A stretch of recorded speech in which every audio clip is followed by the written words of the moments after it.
Hello my dear students, আমি বাবর আলী। সকলকে স্বাগতম জানাই বাবর সাকসেস এডুকেশনে।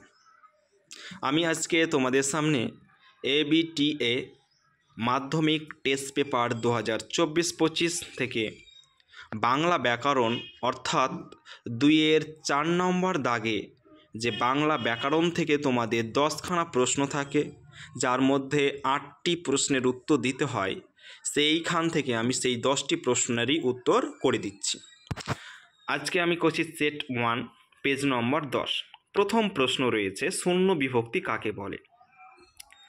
যে শব্দ বিভক্তি শব্দে যুক্ত হয়ে শব্দটিকে নামপদে পরিণত করে অথচ নিজে অপ্রকাশিত থেকে যায় তাকে শূন্য বিভক্তি বলে। যেমন বুলবুলিতে ধান খেয়েছে, এখানে ধান পদটির সঙ্গে শূন্য বিভক্তি রয়েছে। তবে জেনে রেখো যে ওয়াকে শূন্য বিভক্তি বলা হয়। প্রশ্ন 2, একটি অনুজ্ঞাসূচক বাক্যের উদাহরণ দাও। তোমাদের কবিতা থেকে উদাহরণটা দিচ্ছি যাতে মনে থাকে। তোরা সব জয়ধ্বনি কর, এটা হলো একটি অনুজ্ঞাবাচক বাক্যের উদাহরণ। প্রশ্ন 3, এ কার লেখা? কর্তৃবাচ্যে পরিবর্তন করো। এর কর্তৃবাচ্য রূপটি হবে এ কে লিখেছে।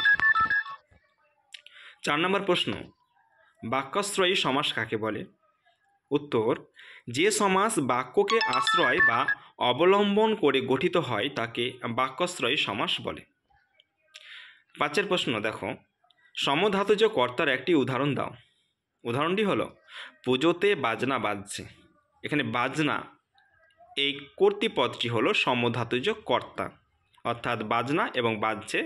বাজনা হলো কর্তৃপদ আর বাজছে হলো ক্রিয়াপদ। ক্রিয়া এবং কর্তৃ একই ধাতু বাজ থেকে উৎপন্ন হয়েছে, এজন্যই বাজনা পদটি হচ্ছে সমধাতুজ কর্তা। এছাড়া আরেকটি উদাহরণ রয়েছে, পৃথিবীতে এমন অলৌকিক ঘটনাও ঘটে। এই ঘটনাওটা হয়ে যাচ্ছে সমধাতুজ কর্তার একটি উদাহরণ, যেহেতু ঘট ধাতু থেকে কর্তৃপদ এবং ক্রিয়াপদ দুটোই উৎপন্ন হয়েছে। 6 নম্বর প্রশ্ন, পঙ্কে জন্মে যা ব্যাস বাক্যটি সমাসবদ্ধ করে সমাসের নাম লিখো। উত্তর হবে পঙ্কে জন্মে যা সমান পঙ্কজ, এটি উপপদ তৎপুরুষ সমাস। 7 প্রশ্ন, প্রযোজ্য কর্তা কাকে বলে? প্রযোজক কর্তা যাকে দিয়ে কাজটি করিয়ে নেয় বা প্রযোজক কর্তার প্রেরণায় যে কাজ করে তাকে প্রযোজ্য কর্তা বলে।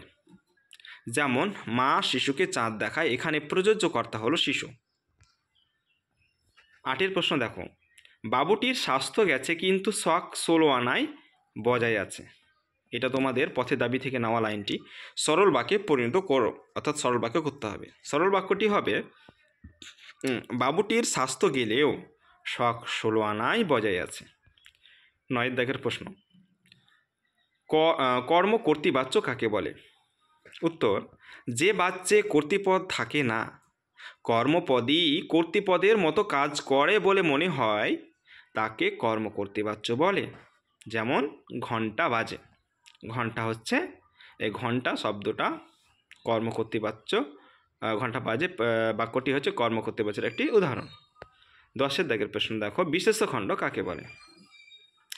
উত্তর, উদ্দেশ্য স্থানীয় বিশেষ্য বা সর্বনাম এবং তার সঙ্গী সাথী নিয়ে যে খণ্ড গড়ে ওঠে তাকে বিশেষ্য খণ্ড বলে। যেমন আমাদের প্রিয় অনামিকা ব্যাকরণ পড়ছে। এই আমাদের প্রিয় অনামিকা এই বাক্যাংশটি হলো বিশেষ্য খণ্ডের অন্তর্গত। ওকে, আজকে এ পর্যন্তই।